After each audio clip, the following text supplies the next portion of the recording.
sa parole et je voudrais sans tarder lire avec vous un passage dans Daniel. Daniel au chapitre 3, le verset 17 à 25.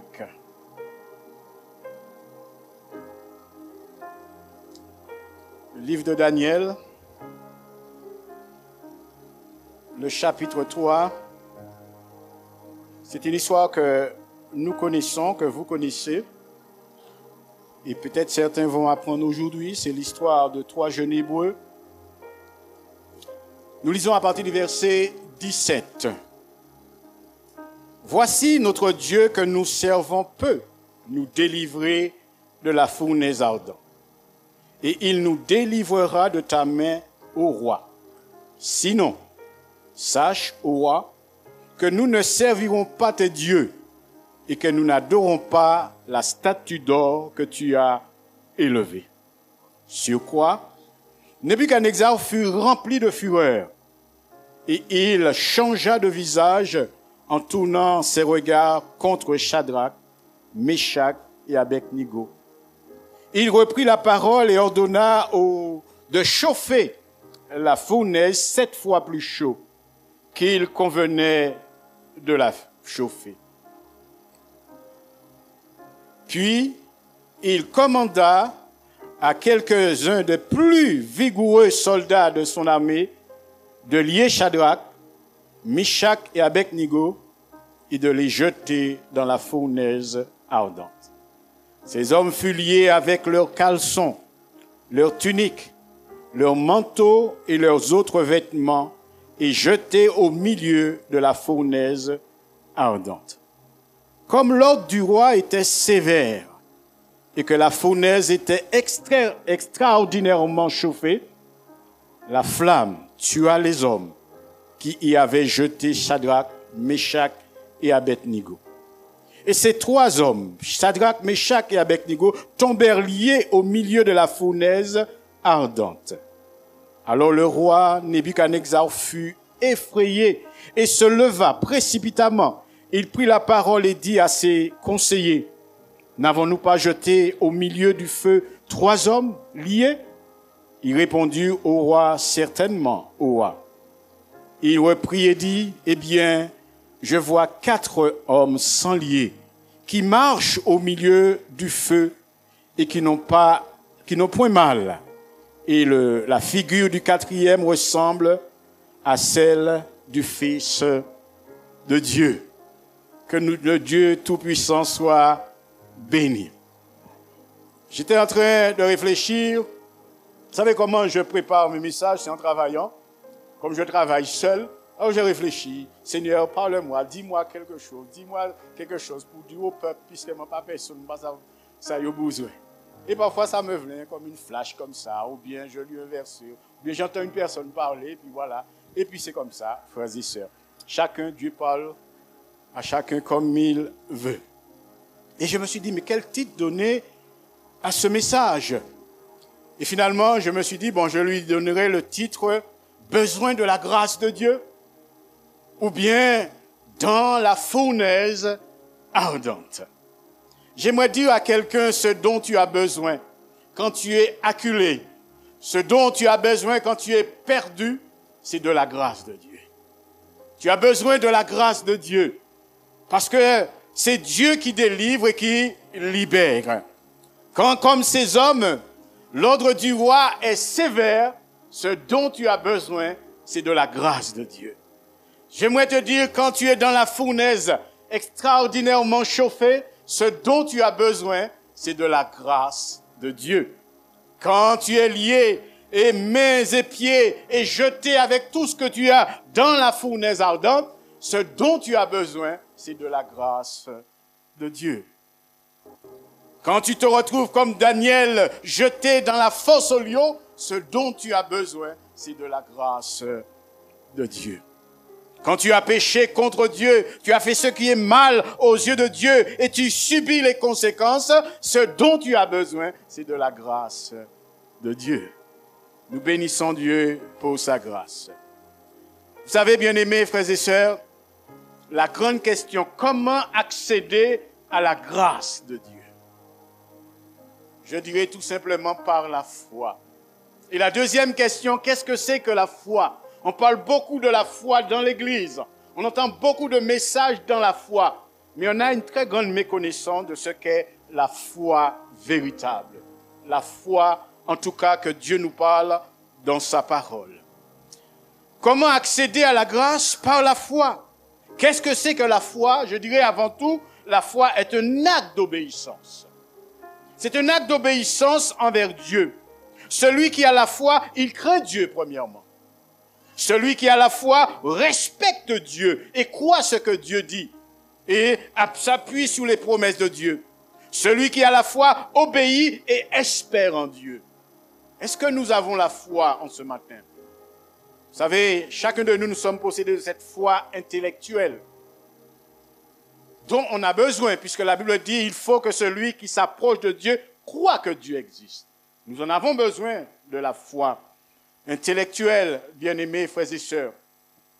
Mais la foi qui sauve, la foi qui délivre, la foi qui libère de la fournaise ardente est avant tout un acte d'obéissance et un engagement envers Dieu.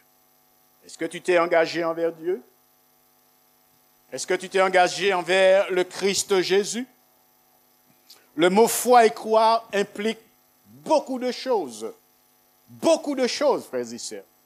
Ce n'est pas seulement une adhésion intellectuelle à ce que Dieu dit, que Dieu existe, que la Bible est la parole de Dieu, mais la foi implique beaucoup de choses.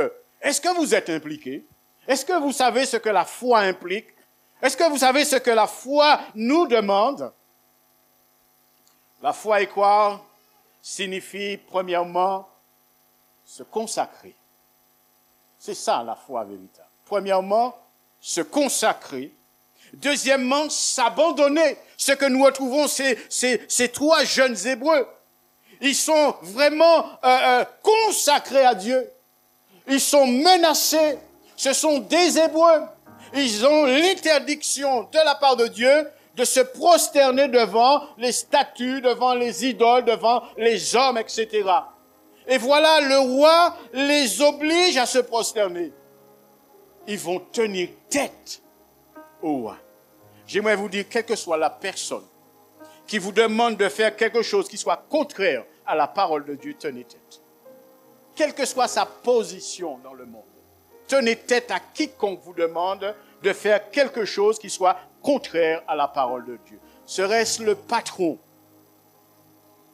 Oui, parfois on craint de perdre le travail. Mais tiens bien tête, quoi, où est la gloire de Dieu? Et lui-même verra la gloire du Dieu Tout-Puissant. Serait-ce vos parents jeunes? Vous êtes appelés à respecter vos parents, à honorer vos parents, à être là pour vos parents. Mais si les parents vous demandent quelque chose qui soit contraire à la parole de Dieu, dis papa et maman ou pardon. Femme, si ton mari te demande quelque chose qui soit contraire à la parole de Dieu, dis monsieur, ah non, pardon.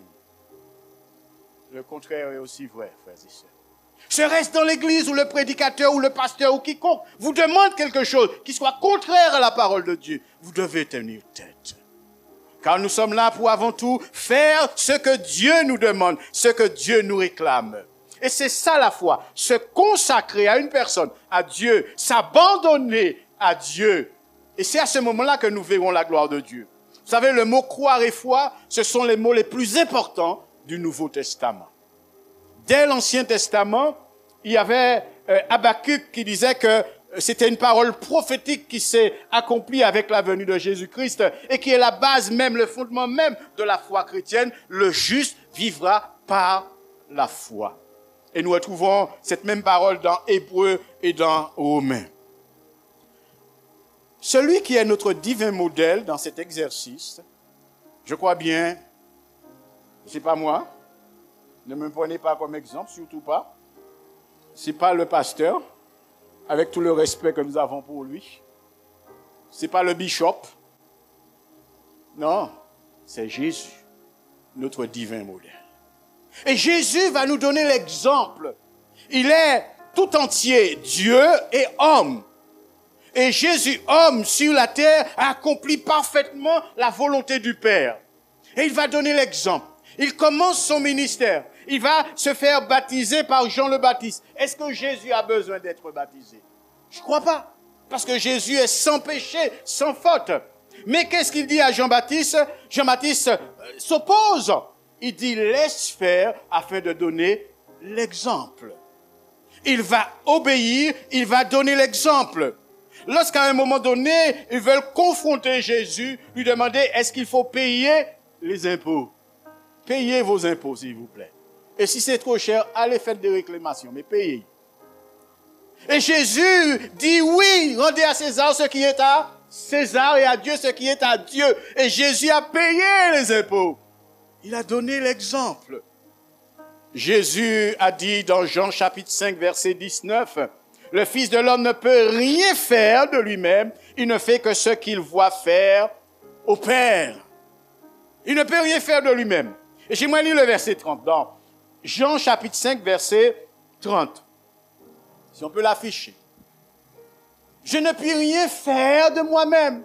Selon que j'entends, je juge. Et mon jugement est juste parce que je ne cherche pas ma volonté. Mais la volonté de celui qui m'a... C'est ça la foi, bien aimé. C'est pas de quoi que la montagne va se déplacer. C'est pas de quoi que la maladie va quitter ce corps. Ça en fait partie. Je ne dis pas que ça ne fait pas partie. Ça en fait partie. Mais la foi est avant tout un acte d'obéissance. La foi est avant tout un engagement envers Dieu. Et si tu n'es pas engagé, tu n'as pas la foi. Si tu n'es pas dans l'obéissance, tu n'es pas dans la foi.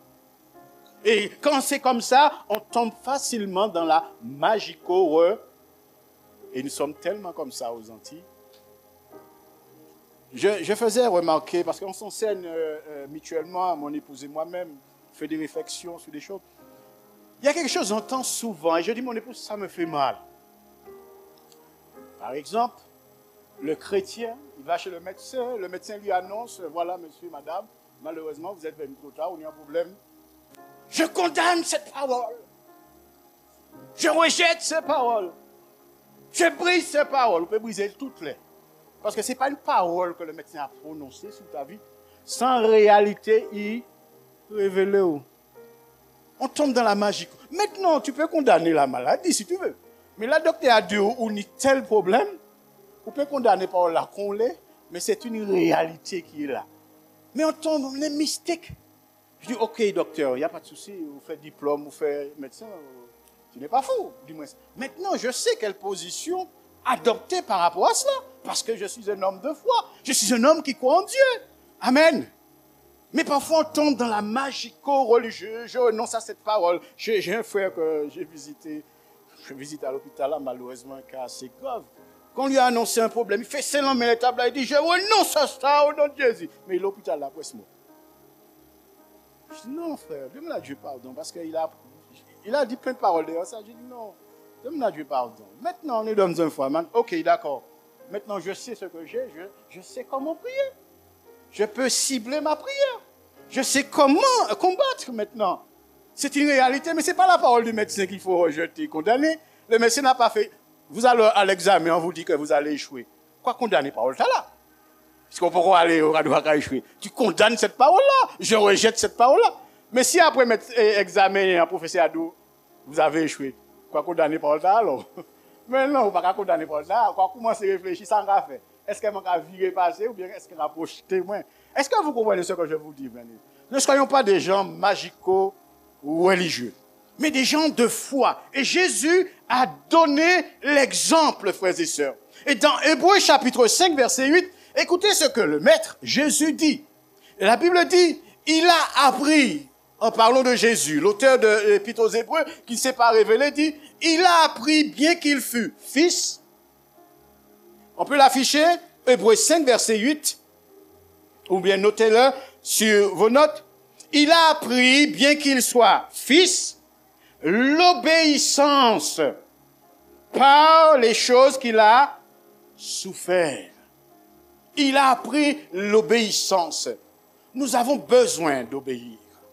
D'obéir à Dieu dans les moindres choses. Et la Bible nous dit que si nous sommes fidèles dans les petites choses, Dieu nous confiera et on veut de grandes choses, mais on n'est pas fidèle dans les petites choses. Ça ne marche pas avec Dieu, frères et sœurs.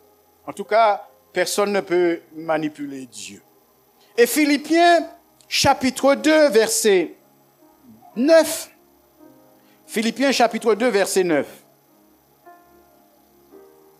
C'est pourquoi, ainsi Dieu l'a souverainement élevé et lui a donné le nom qui est au-dessus de tout nom. Vous savez pourquoi?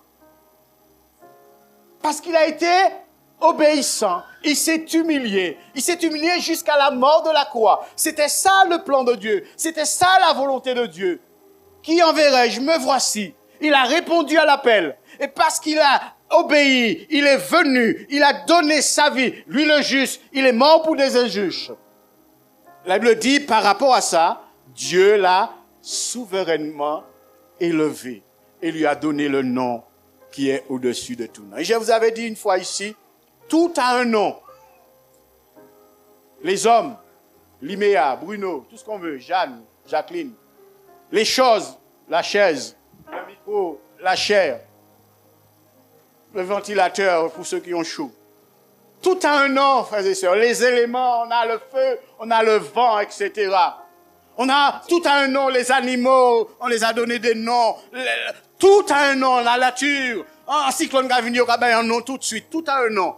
Mais ce qui est merveilleux, c'est que Jésus est au-dessus de tout nom. Le péché a un nom. La maladie a un nom. Mais Jésus est au-dessus de tout nom. Et pourquoi? Parce qu'il a été obéissant jusqu'à la mort de la croix. C'est ça la foi, est avant tout un acte d'obéissance. Et si tu as besoin, c'est pas si, tu as besoin de la grâce de Dieu. Tu as besoin que Dieu te délivre de la fournaise ardente. Il est dit de David, dans Actes chapitre 13, verset 22, quand il est parlé de David. La Bible dit, en parlant de David, puis l'ayant rejeté, en parlant de Saül, qui était pendant 40 ans roi sous Israël, mais Dieu l'a rejeté. Mais il parle de David, il dit, puis l'ayant rejeté Saül, il leur suscita pour roi David, auquel il a rendu ce témoignage. J'ai trouvé David, fils d'Ésaïe, un homme selon... Mais pourquoi Dieu dit que David, c'est un homme selon son cœur? David est encore un adolescent. David est encore dans le champ. David n'a pas commencé à servir. Mais Dieu dit que David est un homme selon mon cœur.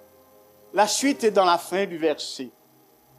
Il est un homme selon le cœur de Dieu parce que qui accomplira toute ma volonté. C'est ça un homme selon le cœur de Dieu. C'est ça un homme qui a la foi en Dieu.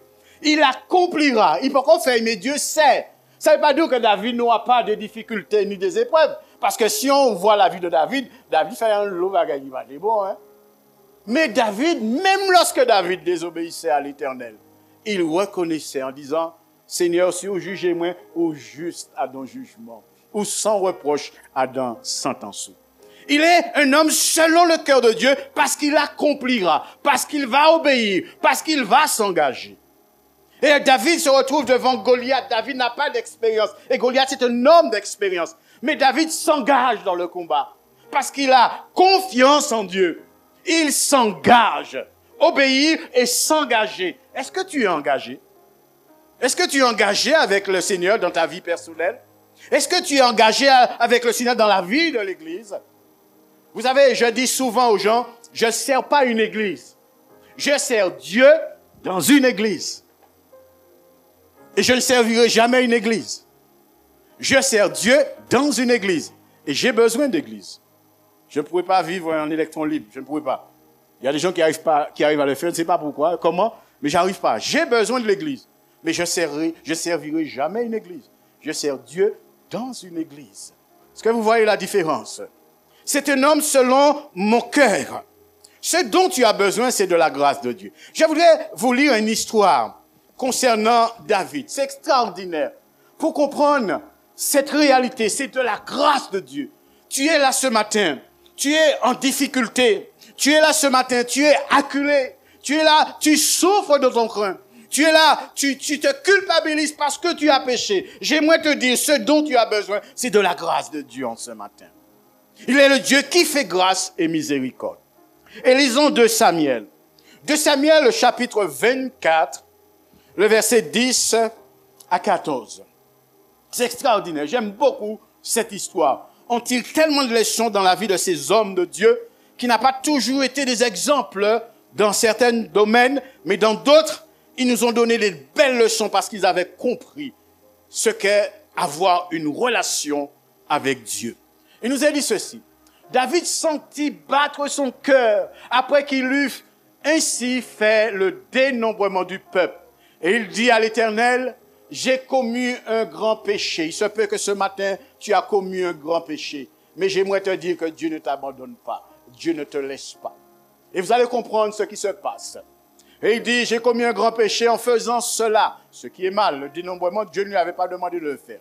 Maintenant, Éternel, daigne pardonner l'iniquité de ton serviteur, car j'ai complètement agi en insensé. Frères et sœurs, quand tu agis en insensé, reconnaître ça. C'est ce que Dieu nous demande. Reconnaître qu'on a agi en insensé. Reconnaître qu'on a mal fait. Reconnaître qu'on s'est engagé dans une voie et qu'on a mal fait. Reconnaître. Et se tourner vers Dieu. Et Dieu est celui qui nous accueille. Continue. Le lendemain, quand David se leva, la parole de l'Éternel fut ainsi adressée à Gad, le prophète, le voyant de David. On les appelait les voyants ce temps-là. On continue. Va dire à David, dit l'Éternel au prophète. Ainsi parle l'Éternel, je te propose 3 fléaux. Choisis un et je te frapperai. Frères et sœurs, que tu aimes, que Dieu t'aime passionnément, quand tu as fait ce qui est mal aux yeux de Dieu, on va payer les conséquences. Même quand il y aura pardon, on va payer les conséquences. Amen. Alors, Gad alla vers David et lui fit connaître la chose en disant, veux-tu, c'est ce que Dieu propose à David, veux-tu 7 années de famine dans ton pays, ou bien 3 mois de fuite devant tes ennemis qui te poursuivront, ou bien 3 jours de peste dans ton pays. Maintenant, choisis, et voici ce que je dois répondre à celui qui m'envoie. On remonte? Écoutez bien, frères et sœurs, ce que tu as besoin, c'est de la grâce de Dieu. Alléluia. C'est de la grâce de Dieu.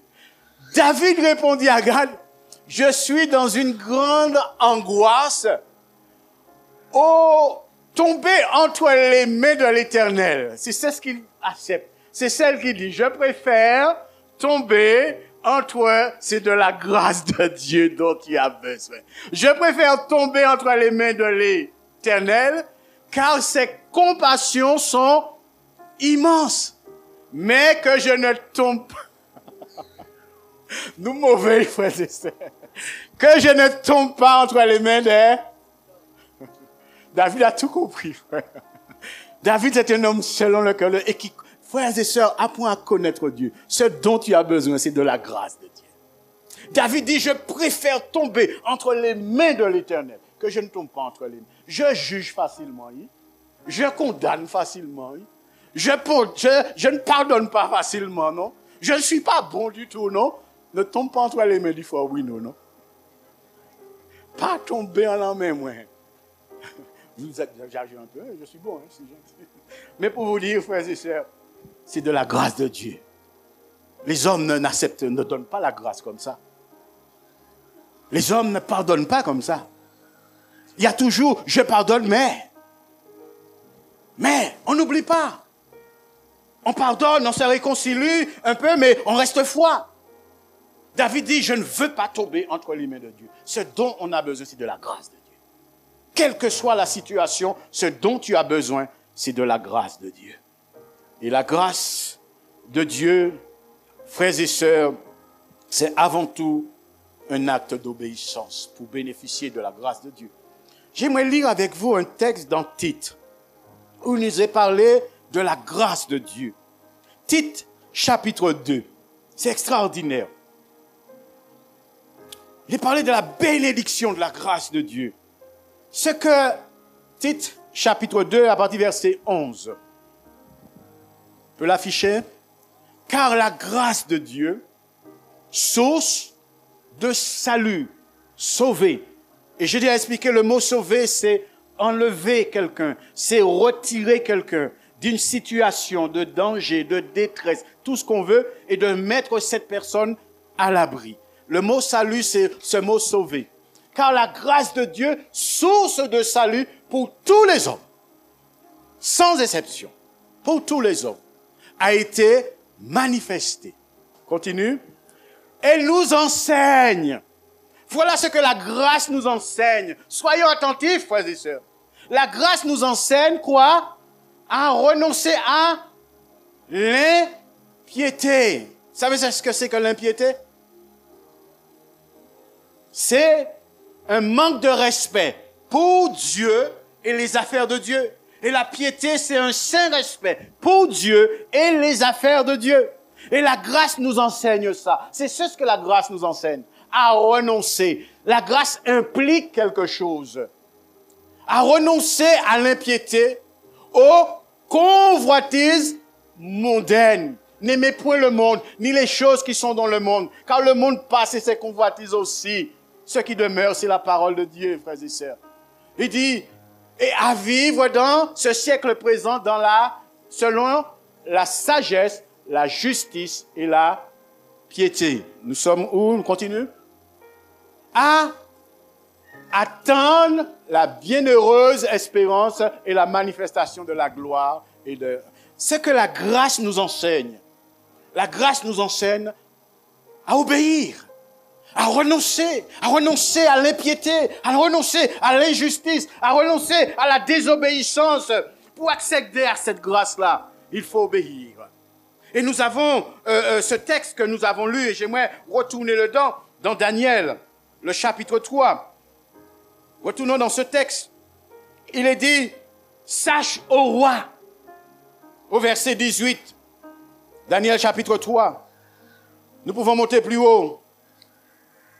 Maintenant, tenez-vous prêts, dit Nebuchadnezzar, et au moment où vous entendrez le son de la trompette, du chalumeau, de la guitare, de la sambuc, du psalterion et de la cornemuse, et toutes sortes d'instruments, vous vous prosternerez et vous adorez la statue que j'ai faite. Si vous ne l'adorez pas, vous serez jetés dans la fournaise. Vous serez jetés dans la fournaise. Ça, c'était l'ordre du roi, frères et sœurs. Et en ce temps-là, c'était la loi des Mèdes et des Perses. Ça veut dire quand le roi avait décidé quelque chose, même si demain il changeait d'avis en tête lui, il ne pouvait pas revenir sur ce qu'il avait dit. C'était la loi des Mèdes et des Perses. Quand ils ont fait tout ce magouille pour jeter Daniel dans la fosse au lion, quand le roi a compris ce qui s'est passé, mais comme il avait déjà signé ce décret, il voulait bien ne pas envoyer Daniel là. Il a fait tout ce qui est en son pouvoir. Il a retardé le moment. Mais à cause de la décision de son sceau, il ne pouvait plus revenir. Et c'est la même chose. Mais ces jeunes hommes, frères et sœurs, la foi, c'est un acte d'obéissance envers Dieu. Et la foi, c'est un engagement, deuxièmement. Et on retrouve ça chez ces jeunes hommes. Alors, Shadrach, Meshach, Abednego, verset 16, répliquèrent au roi. Frères et sœurs, le roi a pouvoir, a droit de mort et de vie sur quelqu'un. Ils le savent. Mais ils ont compris une chose, vaut mieux obéir à Dieu plutôt qu'aux hommes. Vaut mieux obéir à Dieu plutôt qu'aux hommes. Et il répliquait au roi, nous n'avons pas besoin, nous pas quand même répondre, nous, ça. Moi, en manière vulgaire, vrai martiniquais. Vous ne pas arrêter là, mais moi, je répondre. On a vrai martiniquais, parler. Vrai créole. Monsieur, je vais arrêter répondre, nous, ça. Ah ouais, qui m'en nous? En l'air, on y a l'autre monde, c'est lui nous qui a obéi, frère. Moi, ils n'ont pas parlé comme ça, mais bon, avec sagesse, ils ont dit, oh ouais. Comprendre un bagage qui reste, comprendre. Peut-être qu'il y a un monde qui ne pas connaître, mais qu'elle nous connaît. Nous connaître. Nous ne pouvons pas faire ça et nous pas qu'à y faire. Et tout. Voici notre Dieu que nous servons peut nous délivré de la fournaise. Écoutez bien. Contrairement à beaucoup, j'aimerais attirer votre attention. Il dit que notre Dieu... Pourquoi ils n'ont pas dit que Dieu va? Dieu peut. Ça, il n'y a pas de doute à cela. Dieu peut tout. Frère, il faut comprendre que tout est grâce. Ce n'est pas un dû. Pourquoi? Je voudrais attirer l'attention des chrétiens parce que parfois on pense que c'est un dû. Dieu doit me guérir. Par ses meurtrissures, je suis guéri. Il doit me guérir. Alors pour ça, la guérison, c'est une grâce. Et tant que Dieu ne m'a pas dit non, je prie, j'intercède. Je crie vers lui. Je jeûne, je prie. J'ai la foi. Je crois. Mais ça reste une grâce. Et j'aimerais te dire, quelle que soit ta situation, c'est une grâce. Et c'est de la grâce de Dieu dont tu as besoin. Et si Dieu décide de te guérir, il le fera. Mais si Dieu décide de te dire comme Paul, ma grâce te suffit. Acceptez ça, frères et sœurs. Parce que le plus important pour Dieu, c'est le salut de ton âme. Vous savez, Dieu a ressuscité Lazare. Hein? Qui est-ce qui sait ça? Qui savent que Dieu a ressuscité Lazare? Madame, moi seulement qui savent ça. C'est une bonne chrétienne. Ça. Dieu a ressuscité Lazare, mais où est Lazare? Quoi? Où est Lazare? Ah, ça a douté. Lazare vu est mort. Dieu a ressuscité Lazare, mais Lazare est mort. Hein? Jésus a ressuscité une jeune fille de 12 ans. Je ne sais pas à quel âge, mais il est mort après. Hein?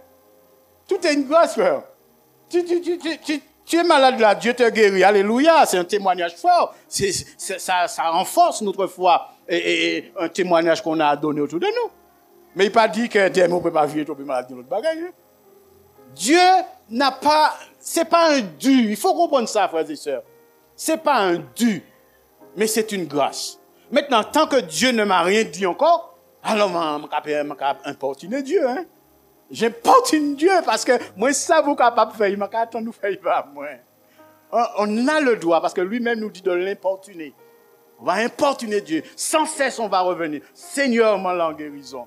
Parce que moi, ça, c'est vous qui est capable de faire. Seigneur, guéris-moi. Seigneur, s'il te plaît. Mais joie, le Saint-Esprit, ou ton voix ou même, ou en conviction personnelle, ou à travers un médiateur, le pasteur ou bien un monde, Dieu te dit non. Il reste le même Dieu. Il reste le même Dieu. Hein? Je suis allé voir quelqu'un qui souffre à l'hôpital. Il me dit, monsieur, bon Dieu en congé. Il me dit, pourquoi bon Dieu en congé? Bon Dieu pas qu'à attendre. Je dis, non, frère, il n'est pas en congé, non.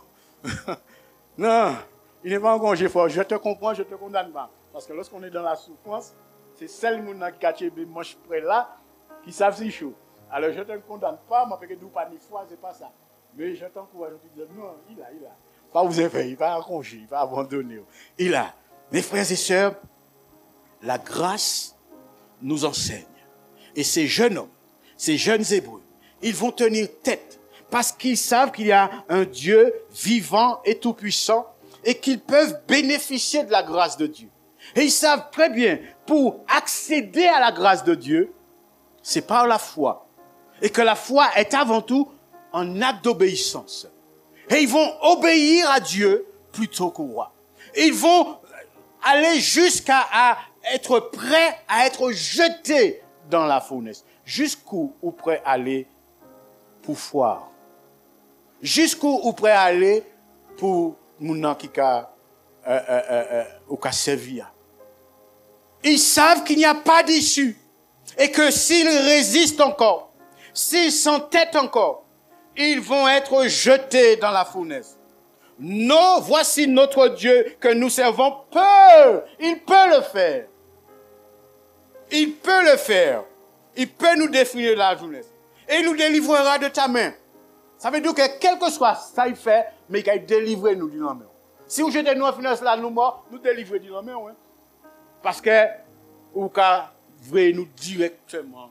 Vous savez, la mort... Vous savez, il y avait une petite fille, elle traversait un cimetière à n'importe quelle heure. Elle traverse un cimetière à n'importe quelle heure, en nuit, la journée, elle traverse un cimetière. Ça intriguait les gens. Ça intriguait les gens. Il y avait une dame pas loin qui voyait ça depuis des années. Un jour, ça l'intriguait, elle appelle la petite fille, elle dit, viens me voir. T'as pas peur? Pourquoi tu traverses le cimetière? Elle fait un petit sourire, elle dit, mais ma maison est juste à côté, de l'autre côté. Ma maison est de l'autre côté. Frères et sœurs, quand tu meurs, si tu traverses le cimetière, chez toi, tu vas. Ça vous fait, heureux de sa présence qui meurt dans le Seigneur, oui. Amen. Ils sont réponses de les œuvres. La Bible dit qu'il y a du prix aux yeux de l'Éternel. Bon, pourquoi nous payons mort? Nous payons mort. Non, je n'ai jamais compris ça. Je parle pour moi aussi. Hein. Je vous accuse pas. Hein. Nous payons mort. Mais alors que la Bible dit heureux de sa présence. L'apôtre Paul dit, si on me donne le choix de choisir entre rester là et puis partir, je vais choisir partir. C'est ça qui est meilleur. Ça veut dire que, quel que soit, Dieu va nous délivrer. Il peut nous délivrer de la fournaise, mais aussi il peut permettre qu'on meure de la fournaise, mais on est délivré de ta main, roi, parce que nous entrons chez nous. Dieu peut nous délivrer de ta main, ô roi. Sinon, ô roi, sache que nous ne servirons pas l'acte d'obéissance. C'est ça la foi, frères et sœurs. Nous pas qu'à y faire. Au prix de notre vie, nous pas qu'à y faire. Nous qu'à obéir à Dieu plutôt. Et c'est ce qu'ils vont faire. Et parce qu'ils ont obéi, parce qu'ils se sont engagés, ils ont eu la foi en Dieu, j'aimerais dire à quelqu'un ceci, Dieu veut honorer ta foi ce matin. Ayez foi en Dieu. Dieu honore toujours la foi de ses enfants. Celui qui passe, je ne parle pas de cette adhésion intellectuelle. On croit que Dieu existe, on croit qu'il fait des miracles, on croit que la Bible est vraie, on croit tout ça, et c'est bien. Parce que si on ne croit pas ça, on ne pourra pas passer au stade supérieur. Il faut croire ça. Mais ça sonne fort, bien-aimé. Le diable croit que Dieu existe. Le diable sait que Jésus a tout pouvoir dans le ciel et sous la terre. Il tremble. Mais il n'y a pas de salut pour le diable. Jésus n'est pas ami du diable. Le diable ne craint pas Dieu plus que ça. Croire que Dieu existe, que Dieu est capable, que la Bible, la parole de Dieu, est une très bonne chose. Parce que si on ne croit pas ça, on ne peut pas passer à la vitesse supérieure à ce qui concerne l'obéissance et tout. Mais croire ces choses implique quelque chose maintenant. Nous engage à quelque chose. À obéir, à lui faire confiance, à craindre son nom, à croire dans ses promesses. Et ces jeunes hommes vont refuser l'ordre du roi. La Bible dit, si on croit, verset 18, sinon sache au roi avec ça. Si on croit, verset 19, Nebuchadnezzar fut rempli de fureur. Que sa fureur ne te fait pas trembler. Ne crains pas sa fureur. Respecte et crains Dieu. Tu verras la gloire de Dieu. Ne crains pas sa fureur. Quel que soit le diable ou une communauté ou un homme ou une puissance, ne crains pas sa fureur. Aie confiance en Dieu. Et je vous assure, lorsqu'on fait confiance à Dieu, lorsqu'on s'engage avec Dieu, lorsqu'on obéit, nos ennemis sont dans la confusion. Dieu les confond. Et il continue, nous étions au verset 19. Nebuchadnezzar fut rempli de fureur, il changea de visage, et tournant son regard contre Shadrach, Meshach et Abednego, il reprit la parole et ordonna de chauffer la fournaise 7 fois plus qu'il ne convenait de chauffer. Ce dont tu as besoin, c'est de la grâce de Dieu. Ces hommes-là savent maintenant, là, ce dont ils ont besoin, c'est de la grâce de Dieu. C'est de la grâce de Dieu. Personne ne peut rien pour eux. Et j'aimerais te dire que tu es dans une situation, que tu es dans une posture, tu es tellement acculé, il n'y a pas d'issue. Mais j'aimerais t'en dire, c'est quand l'homme, la science, les autorités disent, nous ne pouvons plus rien faire, que la puissance de Dieu commence. Que la puissance de Dieu commence. Quand le médecin, qui n'est pas fou, qui n'est pas malade, parce que c'est son travail, son spécialiste, t'annonce une maladie incurable, il n'est pas fou. Mais, et je vous avais raconté ça ici, un médecin que chaque fois on entrait chez lui, il y avait sur son bureau une petite plaque écrite Dieu, mais Dieu. Juste ça. Mais Dieu. Chaque fois quelqu'un entrait, il voyait écrit mais Dieu. Alors ça intriguait un peu les gens. Et un jour, c'est les Madame Antibiotique a dit, avec raison, on a besoin d'elle. Médecin, mais qu'est-ce que ça veut dire cette phrase? Il n'est pas complète, il n'est pas marché, ça a intrigué moi. Et le médecin avec un sourire lui dit, écoute, quelle que soit la situation, quel que soit le problème, quelle que soit la mauvaise nouvelle que je vais t'annoncer, sache que mais Dieu fait la différence. Mais Dieu, il est celui qui fait la différence. Et ces hommes-là sont acculés. Ces hommes-là sont piégés. Ils n'ont pas d'issue, ils ne peuvent compter sur personne d'autre. Mais Dieu. Et il reprit la parole, il chauffa la fournaise 7 fois plus chaud. Dit diable a chauffé un nombre de fois au lait. Si tu sais que tu es dans l'obéissance, que tu t'engages, quitte le diable a chauffé un nombre de fois il est. Alléluia. Quitte voisin dit ça il est. Quitte menti dit ça il est. Quitte chemboide dit ça il est. Si vous savez dans l'obéissance, la victoire elle est certaine. Parce qu'on ne combat pas pour la victoire. Il y a des gens qui pensent qu'il faut faire pour une victoire. Moi, je ne combats jamais pour une victoire. Je combats dans la victoire. Béni soit l'Éternel. Jésus a remporté la victoire. Jésus m'a mis dans une position. Et il m'a donné des armes spirituelles. Et puis il dit, moi, gardez position. Je te donne des armes pour garder position. Parce que le diable arrive, il sorti. C'est ça les armes spirituelles. C'est, les gens prennent les armes spirituelles. Réfléchissez bien, si vous comprenez. Toutes les armes spirituelles, c'est des armes défensives. L'épée, défensive. Dieu nous a mis dans une position. Il nous a arrachés du danger, du monde, du diable et tout. Il nous a mis à l'abri en lieu sûr. Et il nous dit, voilà, je vous confectionne des armes pour défendre maintenant votre position. Et le diable, je ne cherche pas à attaquer le diable, moi, maintenant pour ça. Je n'ai pas livré combat au diable. Maintenant, si le diable vient me chercher, là, je vais me défendre et puis aussi, je vais passer à l'offensive. C'est ça. Mais il dit, ah, mais on va déloger le diable, on va chercher le diable là. Non, c'est si le diable vient chercher, il va l'ouvrir. Mais non. À un moment, Jésus était avec ses disciples. Il dit, le diable a venu, nous aller, il n'a rien, on est sorti là. Pendant 3 jours, une femme suit Paul avec un esprit de python. Paul pas mêlé puis madame là. C'est quand un moment ça l'a agacé. Paul dit on va arrêter puis ça. Enfin, on est toujours prêt à aller tomber sous le diable. Ça d'après le diable c'est maman hier bon matin. Frères et sœurs, il faut connaître l'évangile et il faut savoir ce qu'on fait parce qu'on a la victoire. La Bible dit que le diable qu'est-ce qu'il fait? Il te touche pas. Parce qu'il ne peut pas le faire. Tant que tu n'ouvres pas de porte. Qu'est-ce qu'il fait? Il a tourné. En 2 ans, 4 ans, il n'est pas pressé parce que... C'est tout ce que le diable peut faire.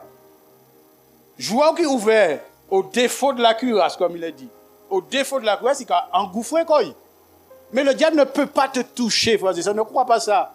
Soit il dormit et puis, voisin dit, soit il a dit, pointon, fait tout ça, moi je m'endors en paix. David était pourchassé, poursuivi par Saül, par ses fils. Tout le monde l'a tué David. David dit, moi-même, la maille dormi, on va prendre sommeil, on va dormir en paix. Parce que ce n'est pas moi qui vais veiller en l'air comme moi. C'est l'Éternel qui va veiller en l'air. Connaissons notre Dieu. Et pour finir, puis il commanda qu'on réchauffe la fournaise, etc. Puis il commanda, verset 20, à quelqu'un de plus vigoureux soldat de son armée de lier Shadrach, Meshach, Abednego et de les jeter dans la fournaise ardente. Laissez Dieu t'emmener le plus loin que possible pour que tu vois la gloire de Dieu. On est toujours prêt, Seigneur, enlève, Seigneur, délivre. Oui, on a le droit de prier, je ne dis pas qu'on n'a pas le droit de prier. Mais parfois, Dieu veut nous emmener jusqu'à l'extrême. Parce que si pas mené jusqu'à l'extrême, ou quand il dit moins fait, c'est moins. Mais là où elle est à l'extrême, pas ni pont sorti, et puis Dieu délivre, obligé, bah bon Dieu, gloire, et Dieu seul. Dieu, lorsqu'on vient lui dire à Jésus, ton ami, celui que tu aimes, celui pour qui tu as beaucoup d'affection, il est malade. Jésus prend 3 jours avant de venir. Jésus était beaucoup il venir. Hier soir, c'est ma maman, elle se fait dialyser, et puis hier ça s'est très mal passé. On n'a pas réussi à la dialyser. Bon, ça s'est très mal passé et tout. Vous savez, la dialyse, on ne peut pas sauter. On ne peut pas sauter en séance de dialyse. C'est très dangereux. Alors tout tard, le médecin m'appelle, me dit, écoute, on n'a pas pu dialyser ta maman, etc. Bon, ça sera jusque mardi, mais bon, ouais, l'information ouverte, et puis elle a acheté tel bagage pour... Dans un moment, avant le dos, on a fait au déo, on l'a fumé. Ça, c'est l'homme, on est pressé. Et c'est normal. Pressé, parce que bon, et tout. Mais Jésus n'est pas pressé. Quand Jésus ressuscite, Jésus est assis, il prend le temps, et puis il passe l'ingélie, plié, bien. Ça montre quelqu'un qui n'est pas pressé. Ça montre que c'est quelqu'un qui est relax. Ou mort, ou ressuscité, où il sortit. Non, il prend le temps, il a pris ses vêtements, il a plié, il a arrangé bien à côté là. Il n'est pas tranquille. Il est tranquille du moins. Il est tranquille. Et ces hommes-là, c'est ce Jésus-là dont ils vont faire confiance. Et puis, ces hommes furent liés avec leurs caleçons, leurs tuniques, leurs manteaux et leurs autres vêtements et jetés dans la fournaise ardente. Dieu veut parfois que tu descendes dans la fournaise ardente.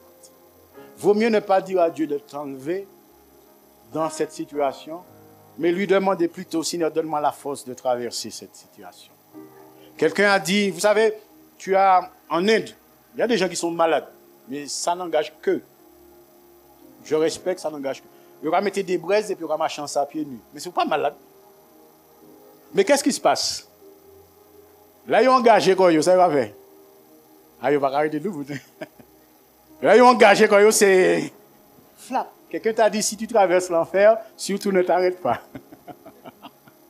Si tu traverses l'enfer, surtout ne t'arrête pas. Continuez. Et ces hommes vont continuer jusqu'au bout. Et là, pour finir, comme l'ordre du roi était sévère et que la fournaise était extraordinairement chauffée, la flamme tua les hommes qui avaient jeté Shadrach, Meshach. Dieu s'en occupe. Quelqu'un se dresse contre toi, fais ton chemin. Obéis à Dieu. Allez en étoile filante. Dieu s'en occupe. Dieu s'en occupe. Ne nous occupons pas de ceux qui veulent notre tort, notre malheur. Mais fais ton chemin. C'est mon nom même, il n'y a pas tombé en d'Iféa, mais chalet d'Iféa, tué. Mais qu'est-ce qui se passe? Il est dit, et ces 3 hommes, verset 23, Meshach, Abednego et Shadrach, tombèrent liés au milieu de la fournaise. Dieu permet d'aller jusqu'au fond du trou. Alors le roi fut effrayé et se leva précipitamment. Il prit la parole et dit à ses conseillers, n'avons-nous pas jeté au milieu du feu 3 hommes liés? Ils répondent, oui, c'est ça qui fait. Il reprit et dit, eh bien, je vois 4. Qui est ce 4e homme? Tu as besoin du 4e homme. Alléluia. Tu as besoin du 4e homme avec toi. Est-ce qu'il est avec toi, le 4e homme, dans la difficulté? Ça, il faut t'en assurer.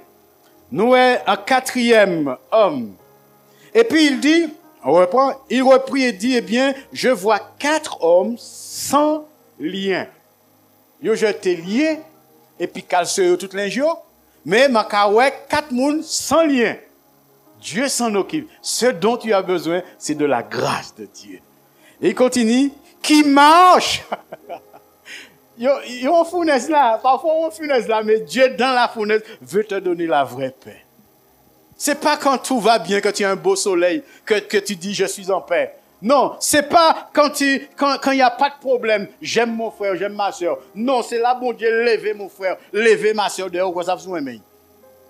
C'est facile de dire j'aime Jérémie, Néhémie, j'aime Jérémie, mais moi pas j'ai un problème Néhémie. Hein. Moi pas j'ai un problème Néhémie, moi j'aime Néhémie. Je t'aime beaucoup ma soeur.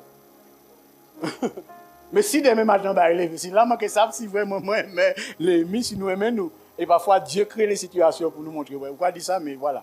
C'est ça, frères et sœurs. Et pour finir, il dit, ils marchent au milieu du feu et qui n'ont point de mal. Il y a toujours dans la fournaise là, qui chauffait aussi chaud que possible. Mais dans la fournaise, ils n'ont pas de mal.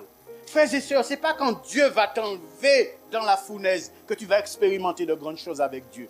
Mais c'est quand tu te retrouves dans la fournaise et que tu vis bien la situation, que tu es en paix avec Dieu, que tu continues à prier, que tu continues à louer Dieu, que les gens disent, il y a un problème.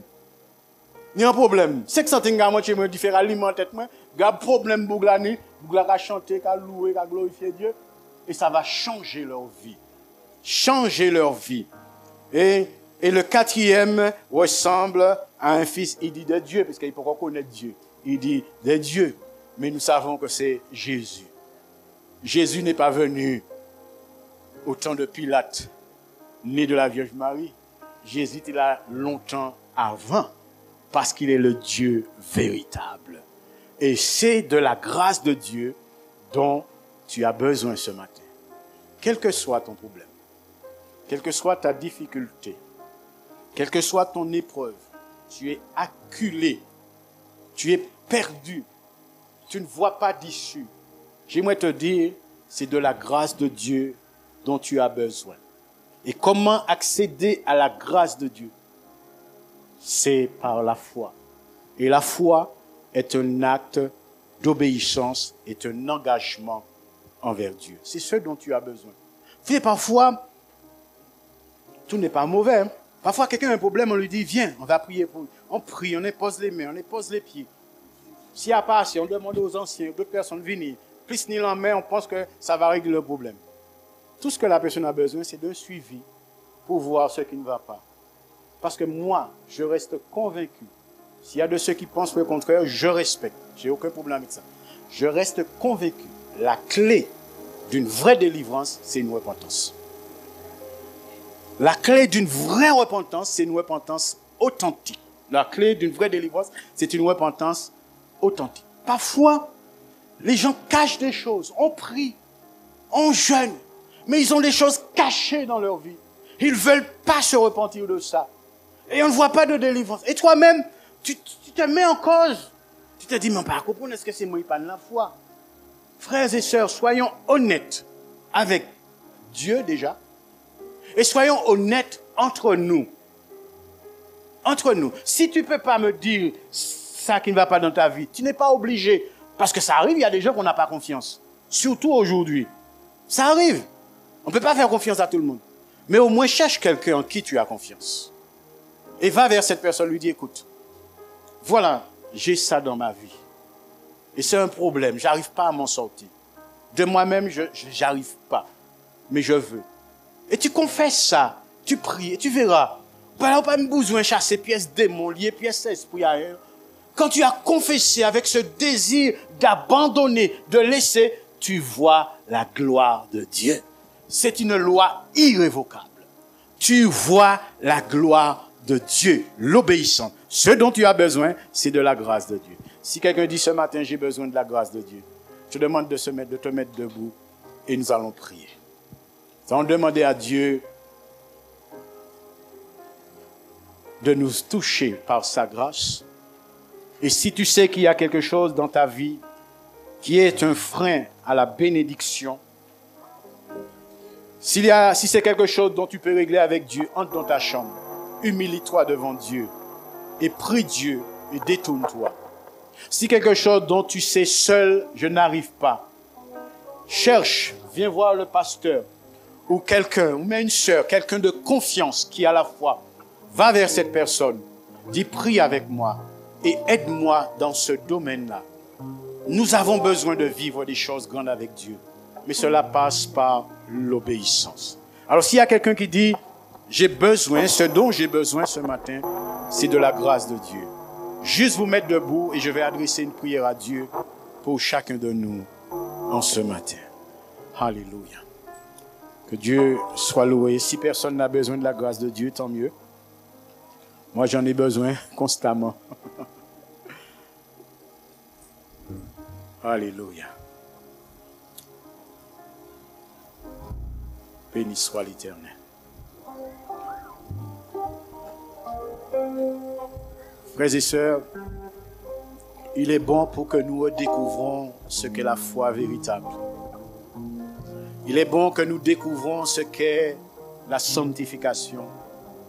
Il est bon que nous redécouvrons ce qu'est la consécration.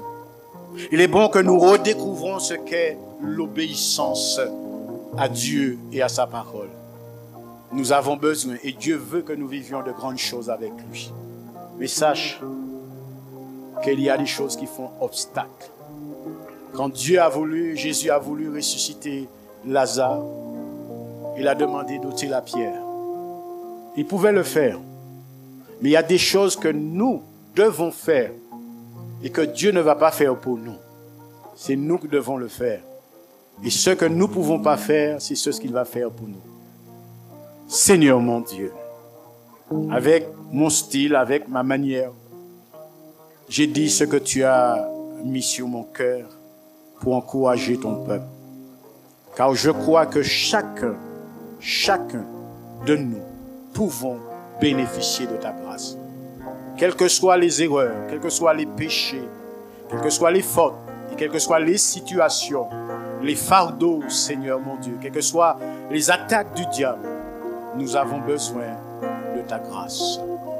Et tu as vu ce matin, Seigneur, chacun de mes frères et sœurs qui se sont levés. C'est un signe qui dit, Seigneur, je suis faible.